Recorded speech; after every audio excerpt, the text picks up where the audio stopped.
প্ৰভু ভগৱন্তই যেতিয়া জীৱ সৃষ্টি কৰিছিল আৰু তেতিয়া সেই ভগৱন্তই প্ৰতিটো জীৱকে একোটাকৈ নিৰ্দিষ্ট আয়ুস অৰ্থাৎ বয়সৰ সীমা বান্ধি দিছিল। আৰু যেতিয়া ভগৱানে কুকুৰ বনাইছিল তেতিয়া সেই কুকুৰক কৈছিল যে তোমাক 20 বছৰ আয়ুসৰ সময়সীমা বান্ধি দিয়া হৈছে। আৰু কুকুৰক কৈছিল যে তুমি এই সময়ছোৱাত মানুহৰ ঘৰত পহৰা দি ভুকি থাকিব লাগিব। তেতিয়া কুকুৰে ভগৱানক কৈছে হে প্ৰভু, মোৰ জীৱনৰ বাবে 10 বছৰ আয়ুসে যথেষ্ট, 20 বছৰ আয়ুস লৈ মই কি কৰিম?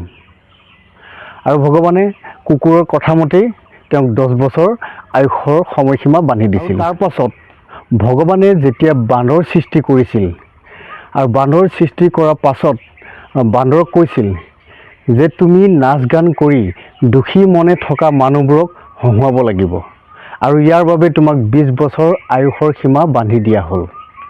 তেতিয়া বান্দৰে ভগৱানক কৈছিল হে প্ৰভু, মোৰ জীৱনৰ বাবে 10 বছৰে কাফি, মই ইমান দীঘলীয়া আয়ুস লৈ কি কৰিম?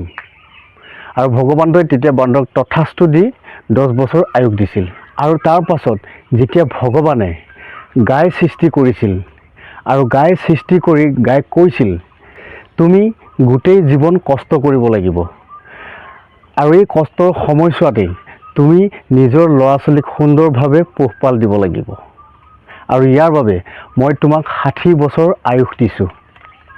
তেতিয়া গায়ে ভগৱানক ক'লে হে প্ৰভু, মোৰ জীৱনত 60 বছৰ আয়ুস লৈ মই কি কৰিম?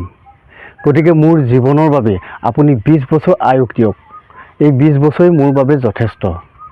আৰু ভগৱন্তই গাইৰ কথা মতে তথাস্তু দি গাইক 20 বছৰ আয়ুসৰ সময়সীমা বান্ধি দিলে। আৰু যেতিয়া মানুহৰ পাল আহিল, মানুহক সৃষ্টি কৰি সেই মানুহক কৈছিল ভগৱানে যে মই তোমাক 20 বছৰ আয়ুসৰ সময়সীমা বান্ধি দিছোঁ আৰু এই 20 বছৰত তোমাৰ যি মন যায় তাকে কৰিবা। তেতিয়া সেই মানুহজনে কৈছিল হে প্ৰভু, 20 বছৰ ইমান কম সময় জীৱন লৈ মই কি কৰিম? তেতিয়া ভগৱন্তই কুকুৰৰ 10 বছৰ, বান্দৰৰ 10 বছৰ আৰু গাইৰ 40 বছৰ এই গোটেই আয়ুসখিনি মানুহজনক দিছিল।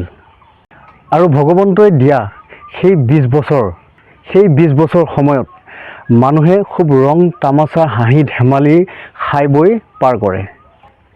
আৰু পাছত ভগৱন্তই যি গাইৰ পৰা 40 বছৰ মানুহক দিছিল সেই 40 বছৰ সময়ছোৱাত মানুহে বহুতো কষ্ট কৰি নিজৰ ল'ৰা ছোৱালীক ভৰণ পোষণ দিব লগা হয়।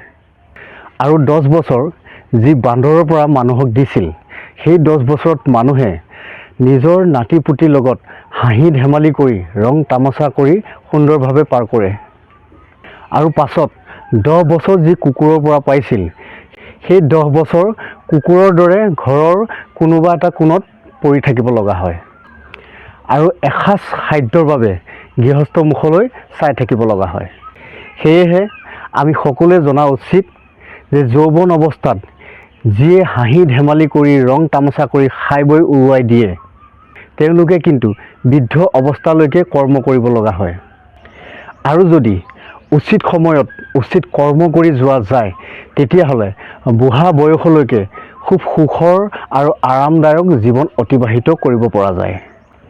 আজি মোৰ এই ভিডিঅ'টি আপোনালোকে ইমানেই শ্বেয়াৰ কৰক যাতে অযথা সময় অতিবাহিত কৰি খাই বৈ ৰং ৰহস্য কৰি উৰুৱাই দিয়াৰ সেই ব্যক্তিসকলৰ ওচৰত পৰেগৈ।